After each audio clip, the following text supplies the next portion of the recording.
Well, joining me now from Birmingham is human rights activist Salma Yaqoob. In London, we have Altikriti. He's the president of the Muslim Association of Britain. And completing our panel is Alan Craig. He's a spokesman for the UK Independence Party, or UKIP. Thanks all of you for joining us. Salma Yaqoob, let me begin with you. Today is the day, April the 3rd, Punish a Muslim Day. Now, any nutter can create a flyer that's hateful. What's interesting, I guess, is that this got legs.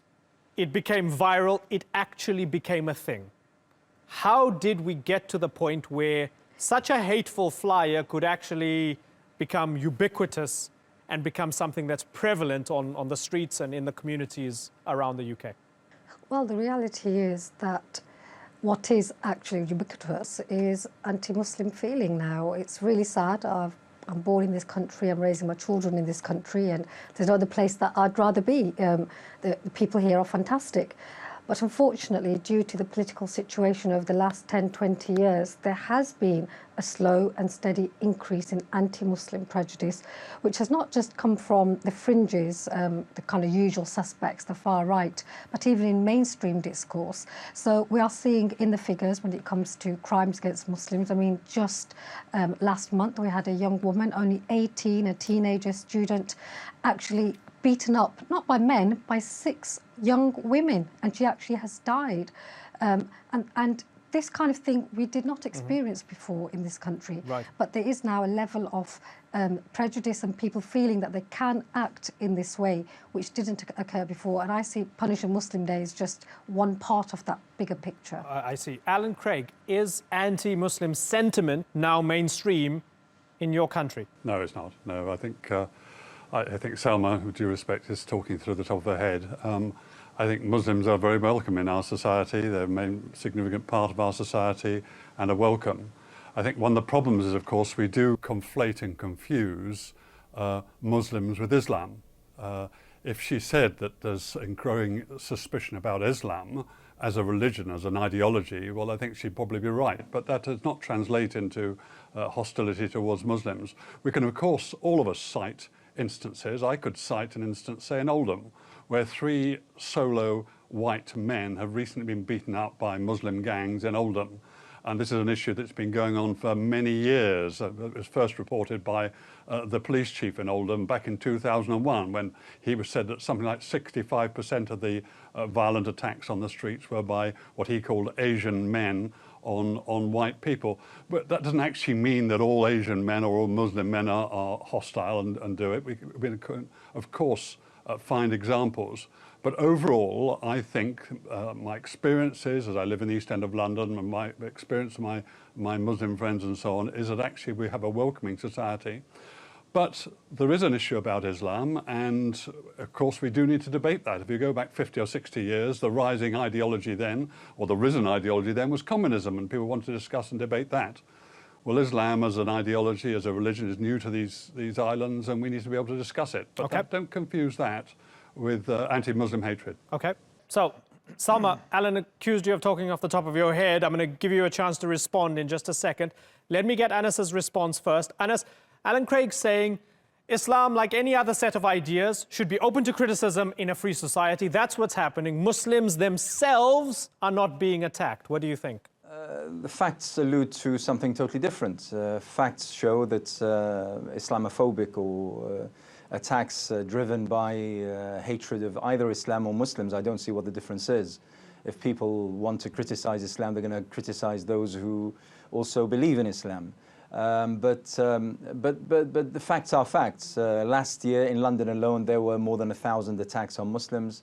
There are hundreds of attacks on Islamic centers and mosques and community centers where Muslims attend. So the facts are actually different. Now, I would say, having said all that, that Britain is, I mean, it's not a racist society. It's not an Islamophobic society. But I think it would be amiss. It would be a big mistake to deny the fact that we do have a problem with racism. We do have a problem with discrimination. We certainly have a problem with Islamophobia. Just one point that Alan mentioned I'd like to pick on. He said that Islam being a new ideology. Islam arrived at these shores more than a century ago. If Alan was to visit his local mosque, the East London Mosque, and visit the archive room, he'd see documents and minutes of meetings going back to 1904. more than 110 years ago. So, and the first mosque we have recorded in Britain was in the late 19th century. So actually Islam isn't new to these shores. And Islam is not a sort of a newly arrived ideology or religion. Right. So I would suggest, I mean, just once again reiterating that absolutely do ask, do if you wish, even criticize. That's absolutely fine. But the fact of the matter is, we don't have that kind of open dialogue or debate about Islam where Muslims are allowed to air their views away from any sort of discrimination or targeting or attack. Okay, so Salma, let me ask you to fold your response to Alan into. Let me ask you to fold it into a response to this question. Do you have any sympathy for those who might see, for example, terror attacks happen in their country, whether it's 7/7 in London, whether it's Manchester, conducted by people who call themselves British Muslims, conducted by people who claim to be doing it in the name of Islam, and for those who reflexively, yes, they might be upscaling, they might be unfairly scapegoating and so on and so forth, but people who then have a reflexive fear of Islam as a system and who tend to be a little bit prickly about it. Do you have sympathy for them, and do you then understand the context within which a lot of this criticism and even Islamophobia comes from?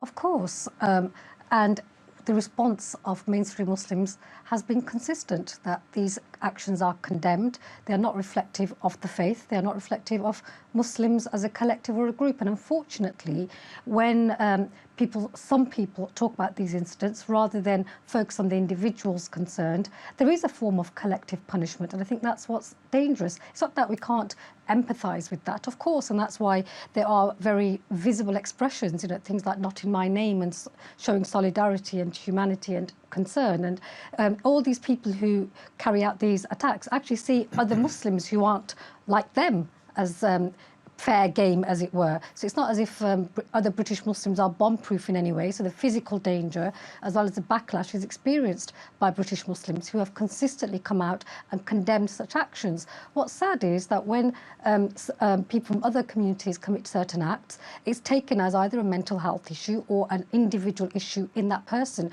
We don't suddenly start saying, well, why are all white men doing X, Y, Z? What is wrong with the culture that we have so many rapists and so many murders taking place? Because rightly, the individual responsibility is what is focused on. Sadly, when it comes to the Muslim community, we see this stereotyping. And for a faith which is adhered to by billions of people to different degrees, and let's not forget that Muslims criticise the faith from within. It is a constant interpreting and challenging and criticism. That's part of the faith itself. So no one is saying don't criticise faith, don't criticise ideas. I'm all up for that, welcome that.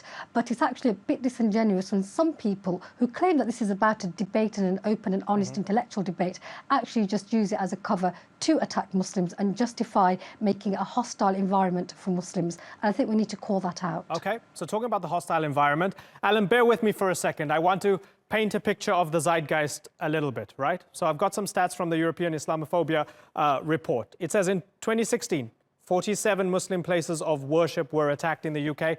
That number rose to 110 just 1 year later. Muslims in custody rose by 50% in the last decade. Muslim males now make up 15% of the male prison population, despite only being about 6.3% of the country's population. Between 2015 and 2016, verbal attacks against Muslims increased by 29%. Couple tweets to come your way as well. Now, Katie Hopkins, right? She tweeted something on Twitter. March 2018, London has a higher murder rate than New York, and Ramadan's not yet begun. That's Katie Hopkins doing Katie Hopkins' thing, but Ian Paisley, MP of DUP, goes and retweets that, right? She does it with an I Love Israel t-shirt, just for good measure there as well. And then we have Leave.eu saying British multiculturalists feed Islamic fundamentalism, Londonistan built on the sad ruins of English Christianity. They've got a picture of Sadiq Khan there. They call it Londonistan. They say 423 new mosques, 500 closed churches, 100 Sharia courts. They're associating a democratically elected mayor of London in a secular political system with Sharia courts. They've got him up there on this particular day, April 3rd, Punish a Muslim Day. Now, you can't tell me that all these people are not goading Muslims and are not singling out Muslims for being Muslims. You can't tell me they just want to have a nice, rational debate about, I don't know, the Quran and the Hadith. Of course I can. Yes, I can. We live in a democracy here. Katie Hopkins wants to have a rational debate about the Quran and the Hadith. Hang on. You asked me a question. Let me answer your question, okay? We live in a democracy and people are allowed to be rude about other people, especially if they put themselves up as senior politicians, okay? I could quote to you if I wanted to, and I don't, but I could quote to you the thousands of English and Sikh girls who have been groomed, and they're talking about thousands who have been groomed by predominantly Muslim men, okay, over decades, and this national catastrophe is beginning to surface quite a lot now. Now, I could, if I wanted to, it's by men, blame Muslims in general, but I don't. It's disgusting that you are let me finish my point. Let me finish it. Stereotypic tropes. Let me finish my point, can I, please? Can I finish my point? I've listened quietly to you. What about the police all that you had rings? to What say, about so I'd the like to make my political point. rings? No, I'm What sorry, about but you've the got to allow me to church? have my Are you going say. to say, Let me finish are you my just going point. to be Why silent can't I about finish my that? point? Selma, you I really thought you shouldn't keep believed in interrupting people. democracy. When I listen So quietly go to ahead, you, say your Okay. point. Salma, I can't. let's I give listened Alan a minute. quietly Go to you ahead, all Alan. the way through while you made your points. Thank you very much. I'd like to do that. Thank you. Okay, so now we have thousands of English girls and Sikh girls who have been groomed by predominantly, something like 90% Muslim men, okay, and it's a particular form of grooming of child sexual abuse that has taken place. And actually, I think as a society, we are quite sensible. We do not say all Muslim men are like this, but there are some like so. So we draw a distinction, okay, between those that perpetrate this sort of thing. Many of them do it in the name of their religion, may I say, and those that do not do so. We are able to distinguish between it. And I think that is a mature society. It is not predominantly Islamophobic. It is not, or at least, it is not predominantly Muslimophobic any more than it's predominantly Sikhophobic or Hinduophobic, okay? We do have the right, however, to question the ideology behind it. And I think that's a very valid thing to do. And I hope we should be doing more of it, if I'm honest. Your selective quoting is exactly an example of the insidious and sly manipulation, which you seem to be a good example of. If I could easily sit here and say, well, I can quote X amount of priests and the church and make sly insinuations about Christianity as a whole, but that would be wrong, because you know what? It's about people in power who exploit that, whether it be priests, whether it be in mosques, whether it be outside taxi ranks, whether it be Hollywood producers. It's always about abuse of power and exploitation. And when people like yourself come along and try and cause further division by saying this is about English or Sikh or Muslim, the way that you just did, that is what's dangerous. And actually, I would dare say quite un-British, and not an example of what I think and what I'm proud of as a British citizen is the best of humanity. Because whilst Selma, there are thank you for telling me what is the kind of British. divisive rhetoric that you're promoting, I know, and you laugh because you don't see me as British, maybe, and you think that maybe I'm a bit above my station. No, it's because you don't see me as British. Because you don't see me as British. Okay, well, she said there was an I anti-British haven't of you. denied Okay, your Britishness whatsoever. Okay, so let's not debate over the semantics. She said it was un-British of you. Okay. I would like to defend. Very briefly, please, because I want to give Anas the final word here. Poor Anas has been squeezed in between the two of you here. He hasn't got a word in. Alan Craig, 20 seconds, please, and then I'm going to give Anas the final word because we're running out of time. Alan Craig? Sure. I do not think we are particularly a Muslimophobic society, any more than we are, as I said, Hinduophobic or Sikhophobic. We do, however, have real questions about Islam as the rising ideology in our society, and I think it's perfectly reasonable. If Muslims tend to conflate criticism of Islam with criticism of themselves, that's their business. In a democracy, we're allowed to do that, okay? So we can say what we like about Islam, provided we don't say anything hateful about Muslims themselves. Altikriti. Well, I think that Selma put it quite succinctly, that by what we're seeing in the Me Too movement, for instance, and before that the Savile investigation, and before that various activities of the church and the such, that all show that probably Christian, middle class, white men are of a particular ilk. And again, that would be wrong, simply because someone who commits a crime, they shoulder the responsibility for that particular crime, and you don't go and paint a brush over the thousands upon thousands of white, probably people of faith, men of faith, We don't do that, Alan, and you should know better. But the fact that you say that the likes of Katie Hopkins and probably even Tommy Robinson, maybe, I don't know where you stand on him, want to engage in a constructive debate is laughable and a little bit demeaning. And I think it's sort of problematic as to how you want to put forward your message. The fact of the matter is that we live in a country which I share Salma's pride in. I think it's a welcoming society more, and I agree with Alan on that. I don't think this is a racist society that we live in. I don't think it's an Islamophobic society in general. However, once again, I think that we have a problem of Islamophobia. We do have a problem with racism. And unfortunately, Alan is, you know, in what he said and how he said it, is symptomatic of that. I think there needs to be a debate and a dialogue, and absolutely, I would welcome an open debate and a constructive dialogue about Islam or any other.